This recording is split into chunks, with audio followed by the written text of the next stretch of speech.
seconds.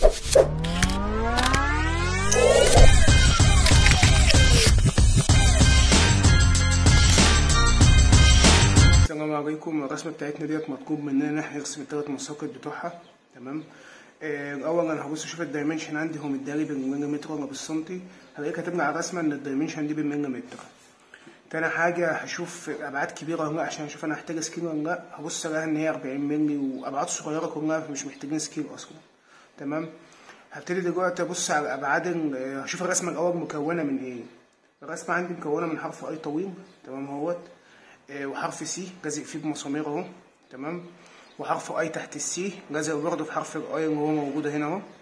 وممسكين في بعض بزوايا، زاويه فوق وزاويه تحت. هبتدي الاول اشوف بقى ابعاد الريفيجن بحيث ان انا ابدا اطلع الابعاد. عندك اول حاجه الريفيجن هنشوف الطول بتاعه والارتفاع بتاعه. انت عندك الارتفاع بتاع الاي ده انا بفرده، بس اشوف انا هفرده كام عشان عندي مقاسات جوه. اشوف المقاسات اللي جوه ديت كام، ارتفاعها كام، وبعد كده افرد بزياده بقى. عندي اول حاجه 8، الزاويه دي 8. تمام. يبقى 8 زائد عندك هنا حرف السي بيقول لك ان هنا هو 36 في 9 هنا 1 في 4. بيقول لك ان الارتفاع بتاع السي ده 36، يبقى 36 زائد 8. عندك بعد كده هنا بيقول لك ارتفاع الاي مديك هنا هو بيقول لك 16 في 16 1 في 1.5. يبقى ده 16 زائد 36 زائد 8. ارتفاع البليته بيقول لك هي 8 في 8. وعندك زاويه تحت بيقول لك الزاويه اللي تحت ديت مديك مقاساتها ازاي؟ 17 في 13 في 1.5 سمك على 16 اللي هي الزاويه دي كده. تمام. بيقول لك ان مديك رقم كبير 16، يبقى 16 بتاع الارتفاع ده كده 17 اقصد 17 بتاع الارتفاع ده كده. بعد كده مديك هنا تاني رقم تاني اكبر منه شويه، مديك 13 ومديك هنا 16. يبقى بيقول لك ان البليته من اول هنا لحد الاخر 16، وبيقول لك ان ال 13 دي بتاعت الطول بتاع الحته دي كده هنا 16. والسيكنس اللي هو 1.2 اللي هو بتاع السيكنس كله على بعضه. تمام. يبقى ادي 17 زائد 16 زائد 36 زائد 8 هتديك كله على بعضه 77. يبقى 77 انا محتاج افرد الحتتين اللي تحت دولت عشان نكملوها 100. يعني هيبقى 77 معانا، وعشان اكملها الماسكه كله على بعضه 100 هيبقى انا معايا ازود 23 على الاثنين تديك 11.5. يبقى انا هفرد 11.5 تحت و11.5 فوق عشان ارتفاع الريفيجن كله يبقى عندي 100. يبقى كده ارتفاع الريفيجن عندي 100. اذا هيكون ارتفاع السايد فيو برضه هيكون 100 عشان هو نفسه ارتفاع الريفيجن. بعد كده عايزين نجيب دلوقتي عرض الريفيجن. بيديك الاي بي ده بيقول لك 40 في 16، يبقى الارتفاع ده ال 40 وعندك هنا 8، ومفروض ان انا افرد حته الاي بي دي الباقيه بقى اللي هي بارزه عن ال 8. لو فرضناها 16 يبقى 16 زائد 8 زائد 40 يبقى 60. حلو. يبقى من اول حرف الاي هنا كده لحد هنا يعتبر 20. يبقى كده العرض بتاعه هيبقى 60. واذا عرض البلان هيكون هو عرض الريفيجن يبقى 60 هو كمان. كده ناقصنا بس عايزين نجيب ارتفاع البلان وعرض السايد فيو. السايد فيو هنا نيجي نبص من هنا عشان نرسم السايد فيو. هتلاقي عندك ان اقصى ارتفاع اقصى عرض قطعه سي عندك اللي هو الاي بي ده اللي هو 16. تمام. هو مديك هنا 16 في 16. تمام. يبقى 16 ومفروض ان انا افرد الحته الزياده دي كده بتاعت السي اللي برز دي انا افردها. لو قلنا 17 زائد 17 زائد 16 اساسيين عندنا تديك كام؟ 50. اذا عرض السايد فيو هو ارتفاع البلان. كده يبقى احنا خلصنا. نبدا بقى نقسم، وده السنتر عملته في نص البلان عشان يسهل على الرسم بسرعه. هنبتدي نرسم الاول هنبتدي نرسم الاول في الريفيجن. الريفيجن هيبقى معانا هنا هيبقى معانا حرف اي هنا اهو، خط كده ومستطيل كده، ومستطيل من هنا كده برضه حرف الاي ده. تمام. وهيبان عندنا حرف السي من الريفيجن كده من الجنب. تمام. وهيبان عندنا حرف الاي ده طبعا كده وبينهم عصب ماسك في بعض، والزاويه دي كده تحت والزاويه دي من هنا كده. هنبتدي نرسم هنا حرف الاي الاول من على الشمال خالص، شمال المسقط. قال لك ان حرف الاي السمك ده بيقول لك انت مديك سمكين، سمك 1 4 وسمك 2 1. ال2 1 هيبقى بتاع ده، عشان احنا قلنا العصب بيبقى اقل سمك، يبقى عن 2 1 وهنزل المسقط من اول لاخره. ادي 2 1 اهو، اقوم جاي نازل المسقط من اول ايه لاخره.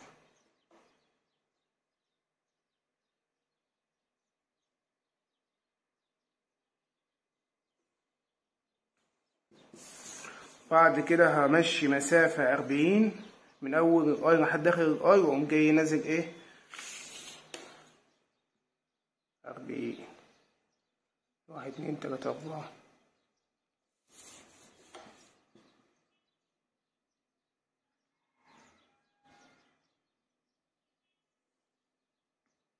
السيكنس بتاعي كان 2 و1 لجوه أهو كده. احنا رسمنا إيه حرف الآي. تمام. متنساش ان انت عندك قطع فوق، يبقى تحط خط قطع من فوق ومن تحت. ادي خط القطع بتاعي اهو، خط القطع بتاعي. بعد كده نخش نرسم حرف الزاوية دي، نبدأ نرسمها. عندك حرف السي في النص اهوت، وفي زاوية من تحت. نبتدي نرسم الزاوية اللي فوق ديت، اللي هو انت هتسيب مسافة 11 ونص، وبعد كده ترسم ال 8 في 8. تمام. نسيب 11 ونص مثلا، نقوم جايين راسمين الزاوية بتاعتنا. وهنطلع بره هنا كده.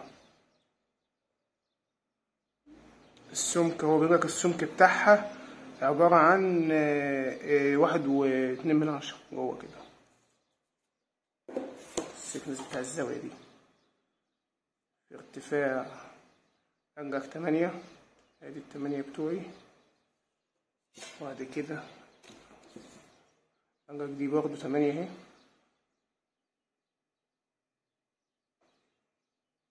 السمك بتاعك دي الزاوية بتاعتك اهي الأولى دي. أنجك هتنزل على 11 ونص، تقوم جاي عامل أنجك 8 في 8 على 1.2. ادي ال8 وادي ال8. 1.2 هو السمك بتاع الاتنين متساوي. بعد كده هنبتدي نرسم حرف السي. أنجك إن المسافة من هنا لهنا عبارة عن 9، مكتوب 9 اهو. 36 الارتفاع تمام بتاعها كده.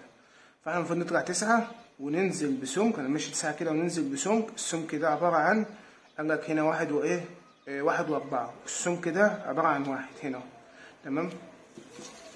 طبعا 9 بتوعنا اللي هتبقى تقريبا زي ما تقول هنا كده. وبعد كده ننزل بسمك 1 و2 1 و4.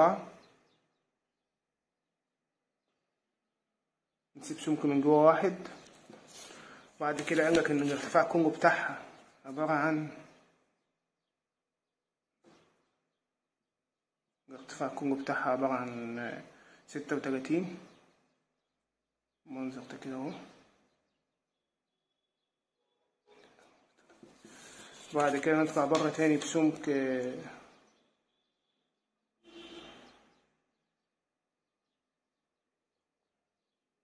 نطلع بره تاني بسمك 1 و4.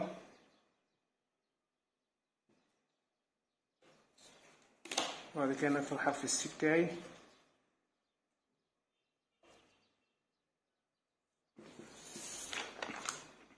كده احنا رسمنا حرف السي.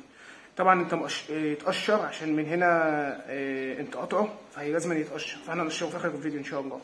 تمام. بعد كده تحت في عندك حرف اي تاني، هيبان من الفيجن عباره عن مستطيل هنا ومستطيل تحت وماسك ما بينهم عصب. حرف الاي التاني هيبقى من اول.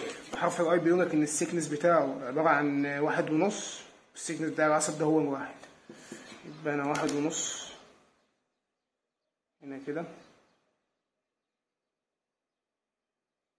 تمام. همشي هطلع بره لحد اخر الجسم مكان ما انا زي ما انا فاقد. انا فاقده لحد اخر الجسم. بعد كده اقوم جاي نازل ارتفاع 16 هنا اهو، ارتفاع 16. اقوم جاي عامل السيكنس بتاعي جوه 1.5 اهوت. 1.5 بقى لفوق. كده احنا رسمنا حرف الاي بتاعنا لحد اخر الجسم جوه ده. بعد كده في زاويه تحتيه بقى هنا اهيت، هنا بيقول لك من اول حرف الاي لحد الاخر 17، بتدار 17 في 13 في 1.2 على 16. 16 ديت اللي هي العرض بتاعها، تمام. اما بالنسبه للارتفاع الطويل ده اللي هو ال 17، انا حطيت 17 هنا لان ده اطول بعد في الزاويه، هو مديك اكبر بعد يبقى انا حطيته هنا.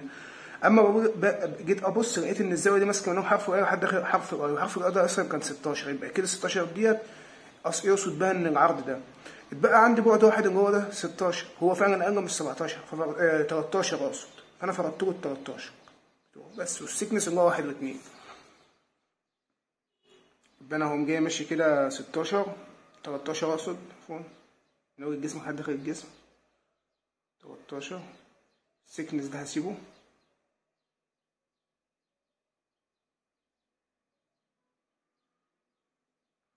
13، والسيكنس بتاعي اللي هو 1.2 اهو.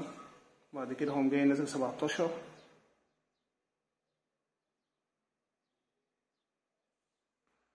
بعد كده هقفلها.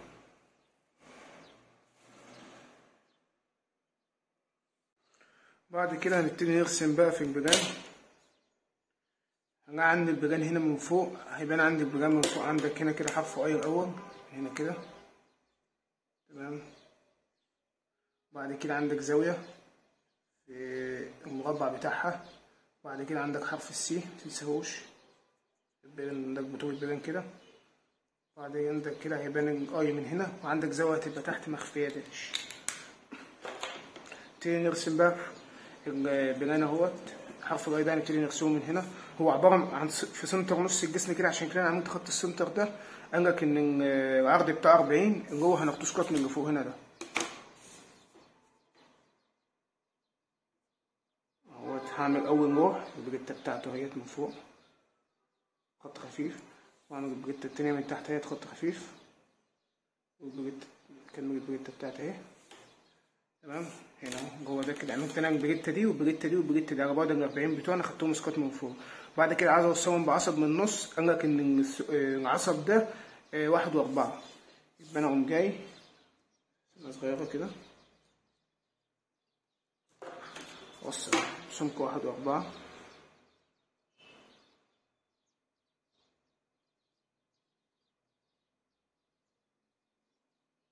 كده وصلت بسمك 1 و4. قالك ان الارتفاع بتاع الاي بي ده، ارتفاع الاي بي بتاعنا جوه ده كده قالك كام؟ 16. يبقى انا هاخد مسافة 16 يعني 8 فوق و8 تحت كده، ماشي. جاي موصلهم كده، امسح الزيادات.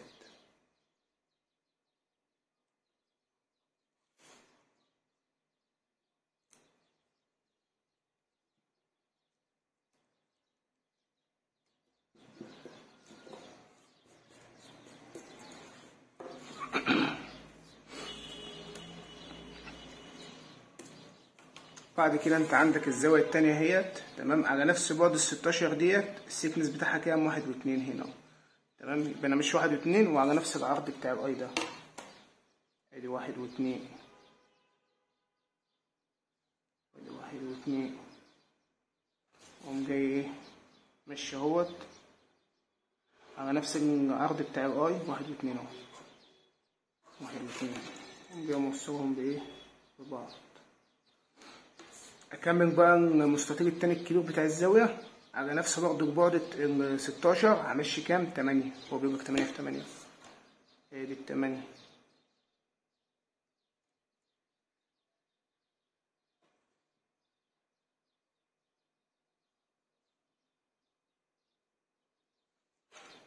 نوصلهم ببعض كده. انا عملت الزاوية. حرف السي اهوت هتلاقي الارتفاع بتاعه برضه بنفس الزاوية، يعني بنفس عرض الزاوية كلها على بعضها اهي، وماشي من اول الجسم لحد اخر الجسم لان انا كنت فارض ده. بعمل حرف السي اهو، حتى تلاقي سكوتنج فوق. حرف السي سكوتنج فوق اول الجسم كده لحد اخر الجسم، نفس الكلام. هو من اول الزاوية لاخر الزاوية، اول الجسم لحد اخر الجسم، تمام. وبعد متنساش ان انت تعمل خط قطع هنا كده، لان انت قاطع حرف السي من هنا ومن هنا في تقشيره. تمام، كل ده زياده، كل ده زياده اهو. تمام، بعد ما خلصنا حرف السي ناقص عندنا حرف الاي اللي تحت ده والزاويه اللي تحت. نبدا نرسم حرف الاي. حرف الاي ماسك من اول حرف الاي ده لحد ايه؟ اخر الجسم اللي انا فرضه. خلاص، يبقى انا هنعمله كده، ماسك من اول الاي كده على نفس برضه ارتفاع ال16 كده لحد اخر الجسم. المفروض ان هنا في داش، بس السور ده هيغطي عليه ويطلع ده معانا ايه؟ داش كده. ده هو حرف الايه؟ الاي اللي هو ده كده لحد اخر الجسم. حرف الاي ده في نصه ايه؟ في نصه ويب كده هيبقى داش، فلازم نرسمه. هيبقى في نص البليته دي كده على سمك كام؟ على سمك واحد اهو. دي سمك واحد اهو. اقوم جاي انا رسم العصب ده هيترسم داش هنا تحت الاي ده ماسك من اول، ماسك في الاي ده. خلاص، يبقى من اول الاي ده كده هبدا ارسم العصب بتاعي. هيترسم داش لان انا مش شايفه. داش اهو من اول للاخر، داش اهو داخل الجسم كده. احنا خلصنا الاي والداش. طبعا خط قطع هنا المنظر ده كده يكون ده زيادة يتمسح. ناقصنا بقى الانجل اللي تحت، الانجل اللي هي تحت دي. تمام، الانجل هو قالك انت بتطلع بسمك كام؟ بتطلع بسمك 1 و2. تمام، وهنا قالك بسمك 1 و2، فهي مش هتبان لان انت كان عندك واحدة على نفس مقاساتها بالظبط اللي هو عرض 16. تمام، في سمك 1 و2، لان انا لو نزلت سمك 1 و2 هنا داش اهوت، سمك 1 و2 داش اهو على نفس السمك ده كده اهو وعلى نفس العرض، فهي مش هتبان عندك. تمام، وقالك هتمشي هنا كده 13 من اول السمك اللي انت عملته، هتمشي 13 كده. فتعالى نمشي 13 كده من اول السمك اللي انا عملته اهو. 13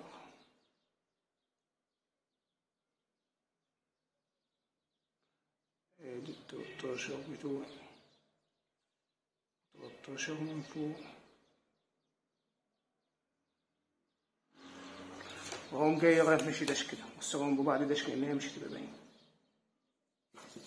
تمام، عرفنا 13 اللي انا مشيتهم دولت اللي هم 13 اللي هم بتوع الزاوية من هنا. اما لما جيت انا ارسم المستطيل اللي تحت ده في الاليفيشن هيبان على نفس الزاوية اللي فوق، فمش هتبان لان هي داش. عندك بقى لما جينا نرسم، احنا بنرسم البلان، عندك حرف السي ده. تمام، احنا رسمنا حرف السي اهو. تمام، هيبان كده من فوق المربع ده كده. في عندك خط جوه داش على بعد سمك 1 و1 اهوت. تمام، هيبان عندي داش لان انا مش شايفه، هو ماسك من اول الجسم لحد داخل الجسم جوه العصب ده. حتى لو جيت تاخد سكوت، خد سكوت من فوق من هنا جوه ده كده. تمام، هيبان عندك داش من اول الجسم لاخر الجسم، المنظر ده كده. بعد كده بقى تقشر حرف الاي ده عشان هو من فوق مقطوع، هنقشره في اخر الفيديو كده. احنا رسمنا الريفيجن والبلان. نرسم بقى السايد فيو. تعالى نرسم السايد فيو. هبص الاقي ان الاجزاء دي كلها متسنطره على الرسمه. تمام، من نص الرسمه. فهبتدي باول حاجه الزاويه اللي تحت دي مثلا. تمام، عندك الزاويه اللي تحت ديت على البعد اللي هو 11.5 ده وارتفاعها 17. بعد كده هترسم السيكنس ده، هيبان عندك ايه؟ مربع كده ومربع تحت كبير كده. فانا هقوم جاي ايه؟ انا عرفت ان العرض هيبقى 16. خلاص، هقوم جاي من هنا، هي دي الزاويه اللي انا عايز ارسمها اهي على بعد 16 من جوه 8 يمين 8 شمال. هقوم جاي طالع ايه؟ المربع ده هو المستطيل الكبير اهو، برضه نفس الكلام.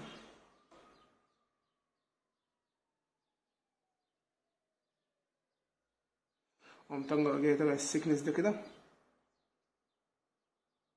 انا باخد مقاسات من هنا، مقاسات من الزاويه اهي، هي نفس الزاويه اهي، باخد الارتفاعات بس من الاليفيشن. اقوم جاي موصل الزاويه كلها. ده عرض ال16 بتاعي. بعد كده ابتدي ارسم حرف الاي بتاعي اللي هو فوق على طول اهو. انقل برضه على عرض 16 نفس العرض بتاع الزاويه دي كده اهو 16. اطلع فوق ارتفاع 16 برضه نفس الكلام اهو، واقوم جاي موصلهم بويب. حرف الاي بتاعي هنا اهو، اقوم جاي واخد ايه سكوت على طول. السيكنس بتاعه خدته من جنبي، جاي نفس الكلام من هنا اهو،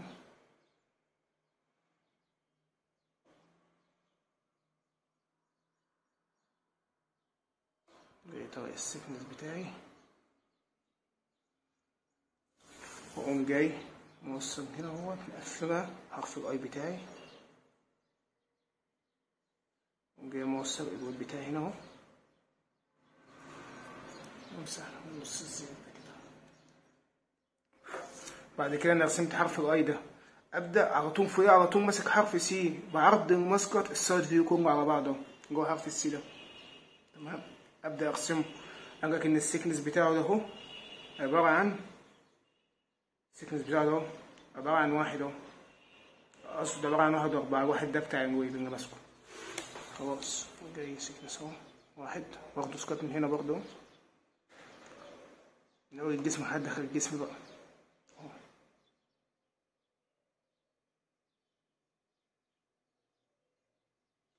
حرف السي ده اقوم جاي طالع فوق اهو،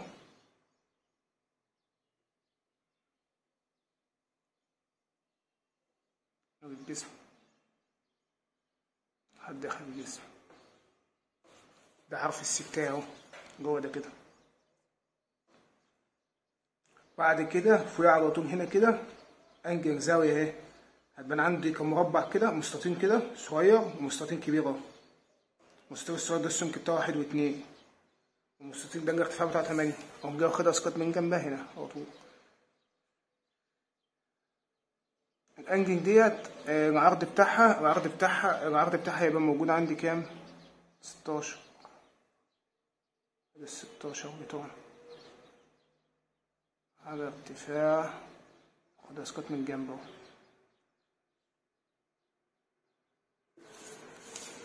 اقوم جاي راسم 16 بتوعي، مقفل الزاوية بتاعتي.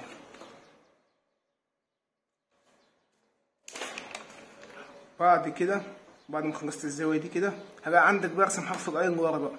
حرف الاي اللي ورا على عرض كام؟ 16. هيبان عندي خط كده، وهيبان عندي في النص ايه العصب ده داش كده عشان مش شايفه. اقوم جاي رسمه على بعد 16 اهو، هنا كده هنا كده هنا كده هنا كده. كان في عندك سيكنس في النص ده العرض بتاعه كان 1.4. اقوم جاي رسمه.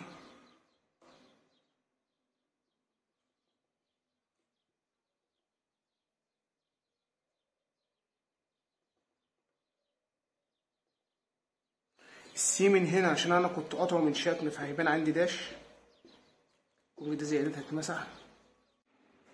بالنسبه للمسامير ده، بالنسبه بقى للريفيجن، نقسم المسامير للريفيجن الاول. هاجي ابص من هنا كده هلاقي ان في مسمارين على نفس الاسقاط، تمام، بس هيبان عنده مسمار واحد بالشكل ده كده ماسكين الزاويه ديت بالاي دي. نفس الكلام حرف السي ممسوك في الزاويه عن طريق مسمارين، بس هيبان عندي في الريفيجن كمسمار واحد عشان التاني هيبقى متقطع عليه. حرف السي ماسك الظهر بتاعه ماسك في ظهر الايه الاي بي ده، هيبان عنده مسمار واحد في الريفيجن، هما مسمارين ورا بعض. نفس الكلام حرف السي من تحت هيكون ماسك في الايه في الاي بي ده، هيبان عنده مسمار واحد في الريفيجن. وهنا هيبان عنده مسمار واحد في الريفيجن ماسك حرف الاي ده بالزاويه اللي تحت دي، والزاويه ده هلاقي فيها مسمارين هنا كده. تمام، نبتدي نرسم المسامير بقى.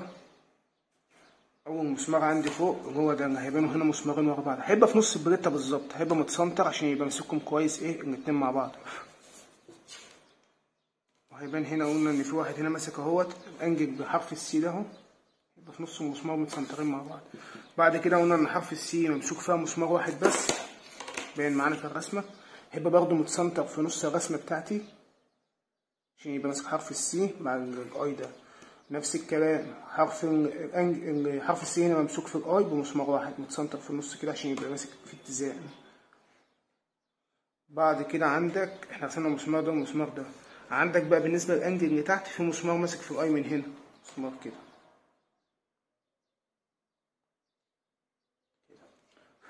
عندك بعد كده بيقولك ان في مسمارين هنا، تمام، ممسوكين في الاي. عندك المسمارين دولت، تمام، كان ليه قانون بيقولك ان البيتش بتساوي، عندك البيتش بتقول لك الطول على ان عدد المسامير يبقى الطول كان عندك 17 بتاع الطول ده كده عند 2 فتقريبا 8.5. يبقى انا نص 8.5 4 وربع، يبقى انا همشي 4 وربع كده، 4 وربع كده واعمل مسمار، واقوم جاي ماشي 8.5 واعمل مسمار بتاعي تاني عشان تبقى المسامير متسنطرة بالظبط، متوزعة على المسافة دي بالظبط. تمام. انت بعد كده بتفهمها، يعني بتفهم ان انت بتسيب ايه من كل، بتسيب مثلا نص ديت المسافة بين المسمار والمسمار اسمها خطوة، انت بتسيب نصها من على اليمين ونصها من الشمال وتبدأ تعمل المسامير بتاعتك بقى، توزعها كده بالتناسق. بعد كده نبتدي نرسم مسامير الريفيجن. نيجي من فوق نلاقي الريفيجن من فوق عندك هنا ايه مسمارين اهما، هيبقوا مسمار واحد ماسكين الزاوية هنا بالانجل ده كده، وهتلاقي عندك مسمار هنا كروس زائد كده. تمام. تعالى نبتدي نرسم المسامير دي كده. عندك حرف الاي ده بالزاوية مسمارين برضه ممكن تجيبهم بالقانون او توزعهم بالتناسق. هتسيب نص خطوة هنا كده ونص خطوة من الجهة ديت، وتسيب ما بينهم من 2 خطوة. يعني مثلا هنا مسافة، تشوف المسافة هنا كام، تمام، وتسيب نصها من هنا ونصها من هنا، وتبدأ تعمل المسامير بتاعتك عشان تبقى متوزعة بالظبط، او تجيبها بالقانون ده. وبعد كده عندك الانجل البريتا ديت اهيت، المربع ده كده اهو، هو المربع ده هنا كده. تمام. على نفس اسقاط المسمار ده بالظبط، لان هما الاتنين كانوا نفس الاسقاط. اخد خط اهو، والكروس هيبقى في نص الايه، الزاوية بتاعتك هتبقى في نص المسمار، نص الجوح من هنا كده، مسمار في نص الجوح. بعد كده انت عندك في مسمارين تانيين على نفس اسقاط المسمارين دولت، في ايه مش هيبانوا عندي عشان الاتنين دول هيبقوا مغطين عليهم، بس هما خلاص هيعتبروا كده اترسموا. عندك بقى مسمارين ماسكين حرف السي بالاي اللي بره ده. تمام. المسمارين اللي هم دولت كده على نفس اسقاط المسمارين دولت، فمش هيبانوا وهم هنا كده، بس المفروض ان هم ماسكين حرف السي. تمام. حرف السي ده كده من هنا كده، من اول العصب ده كده، اول العصب ده كده، وورا كده جوه حرف الاي ماسك فيهم جوه نفس الكلام، حرف السي اهوت، حرف الاي بالاي دي هنا كده. كده خلصنا من المسمار ده. نيجي نبص نشوف نلاقي هنا في مسمار اهوت، تمام، على نفس اسقاط المسمار ده كده، فمش هيبان عندي مسمار، في واحد من الجهه التانية هنا كده، خلاص هيبقى على نفس الاسقاط ده. بعد كده عندك بقى الانجل دي اللي هي طلعت انجل اللي هي دي كده. تمام. عندك فيها مسمارين هنقوم برضو على نفس اسقاط المسمارين الاساسيين اللي عندي دولت، فمش هيبان. انا خلاص اعتبر كده ايه عملته. بس احنا كده خلصنا المسامير، يعتبر هنا. نشوف بقى المسامير في الجنب في السايد فيو. عندك هيبان في الراس من هنا كده. تمام. السايد فيو هيبان عندك مسمار زايد هنا كده. تمام. ومسمارين ماسكين ايه حرف السي بالزاوية من هنا كده. نبدأ هنا دي الزاوية اللي احنا كنا بنقوله، هناخدوها اسقاط. هو مسمار هنا من هنا وفي نص الجوح كده، ادي زائد وادي زائد. عايز اشوف بقى انا الزائد عندي هتبقى فين حته بالظبط. احنا قلنا المسافه ديت هيبقى نصها يمين ونصها شمال، عايز تجيبها بالقانون هات، واقوم جاي ايه نصها يمين بالتقدير كده، لكن لو مسامير كبيره بجيبها بالقانون وبحسب وماشي بالمسطره واحده واحده عشان تظبط معايا ايه التناسق في الاخر. بعد كده عندك الزاويه اهي. تمام. ماسكه في حرف الاي اي السي ده، ومسمار من هنا كده ومسمار من هنا كده. داش تكمله حرف الاي برضه احنا كنا ناسينه في اول الفيديو. تمام. فاحنا دلوقتي عندنا هنا عندنا مسمارين هنا بالمنظر ده كده، ماسكين حرف السي ده بالاي اللي هو الداش بتاعه ده. تمام. يبقى انا هقوم جاي واخد اسقاط المسمار ده من هنا كده. تمام.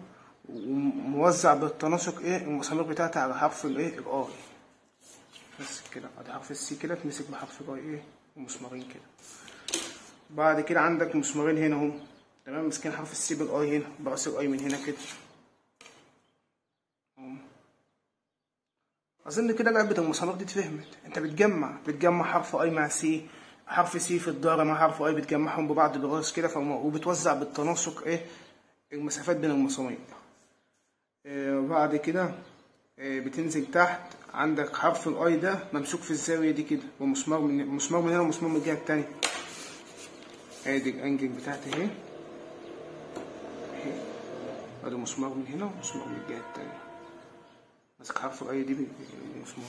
وبعد كده الانجل بتاعتك ديت اللي هي مسمار هنا اهو، مسمار هنا اهوت، اتنين تحت بعض. ادي مسمار وادي التاني، وادي مسمار وادي التاني. وادي مسمار وادي التاني اللي تحت بعض توزعين. وكده احنا خلصنا. نبتدي بقى نقشر حرف الاي ده مثلا.